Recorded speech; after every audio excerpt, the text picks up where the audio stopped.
अंबरनाथचे जे माजी नगराध्यक्ष आहेत गुलाबराव करंजुळे हे आवाहन केलेलं आहे की 2005 मध्ये ज्या प्रकारे गुलाबराव करंजुळे यांना जनतेने निवडून दिलं होतं, त्याचप्रमाणे येणाऱ्या नगर परिषदेच्या निवडणुकीमध्ये त्यांनी त्यांच्या सुनेला निवडून आणण्यासाठी जनतेला आवाहन केलेलं आहे. अंबरनाथच्या तमाम बंधू भगिनींना माझा साष्टांग नमस्कार. 2005 साली डायरेक्ट नगराध्यक्षाची निवडणूक झाली आणि त्या निवडणुकीमध्ये अंबरनाथच्या जनतेने मला भरघोस मताने निवडून दिलं. तसेच 2025 साली ही डायरेक्ट नगराध्यक्षाची निवडणूक आलेली आहे आणि या निवडणुकीमध्ये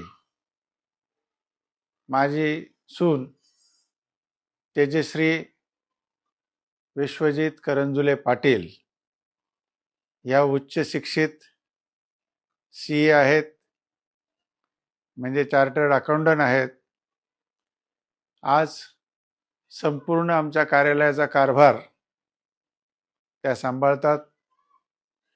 आजपर्यंत नगरपालिकेला उच्च शिक्षित असा नगराध्यक्ष भेटला नाही आणि अंबरनाथ शहराचा विकास कसा झाला हे तर आपल्याला माहितीच आहे.